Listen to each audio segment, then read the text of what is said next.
What's up, guys? Fantasy Joe back with some more fantasy football content. Today, we are talking about Travis Etienne's recent injury, breaking down what we know so far, talking fantasy football implications. If you guys are new to the channel, please hit that subscribe button. I have a ton of fantasy profiles. Just posted wide receiver league winners earlier today. Going to be going live later this week. And we have fantasy profiles on the channel, running back league winners, mock drafts, everything you need to get ready for your draft, first round rankings, so hit that sub button. Okay, so James Robinson and Travis Etienne. So what I'm hearing on this Etienne injury is that he probably has a Liz Frank injury, which is absolutely not what you want to hear. And basically that means that he damaged, obviously it's a mid-foot sprain, so that means it's in between the heel and the pad of the toes is where he hurt the ankle. I would definitely be concerned about this injury. We've seen this happen to a lot of guys. I remember this happened to Dez Bryant, Marquise Brown his rookie year, Chris Carson, I believe, last year, and he had the mild version. Happens to a lot of players. And yeah, it's not a good injury, especially so if it's a grade 1 injury.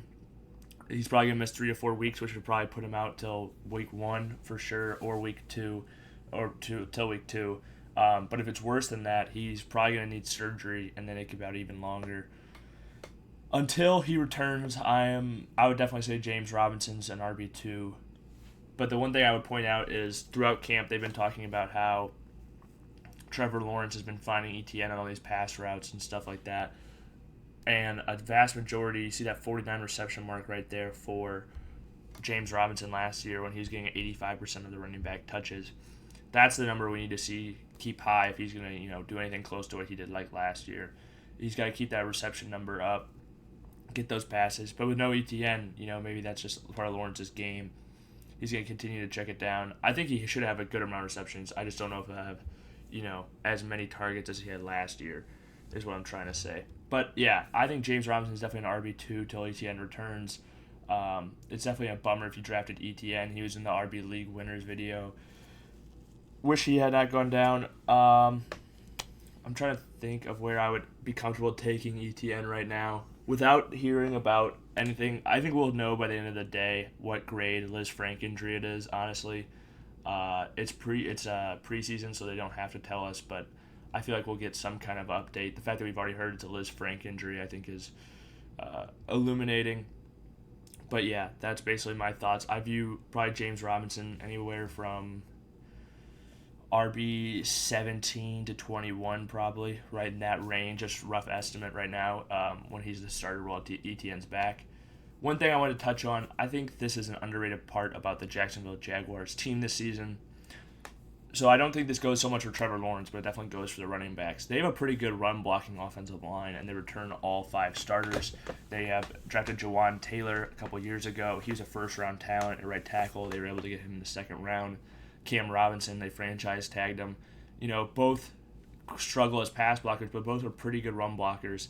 And they got Brandon Linder at center, Andrew Norwell at left guard, and A.J. Khan at right guard. A pretty solid run blocking unit compared to, I feel like, the general view of how crappy this offensive line is. So I just want to point that out there.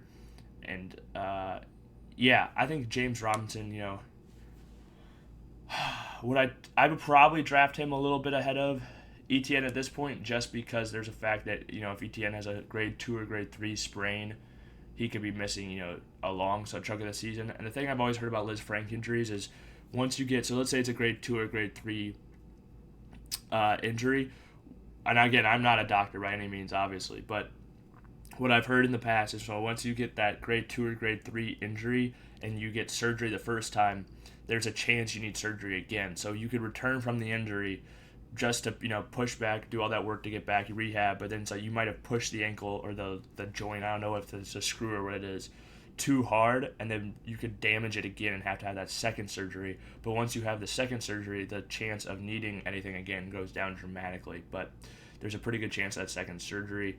So that's why I would be fading Etienne at this point. But if it is a grade 1 sprain, I have no problem taking him pretty close to, maybe you drop him down a round or two if he's going to miss 1 or 2 games. I don't really mind that too much if you can snag, somebody like him James Robinson the round after, another starting running back, maybe a Tevin Coleman or somebody like that, you could buy some weeks with. If you guys have made it to this point in the video, please hit that like button, hit that subscribe button, and if you have any questions or comments, leave them in the comment section down below. Let me know where you guys are comfortable taking Etienne and Robinson. All right, this is Fantasy Joe. Thanks for watching.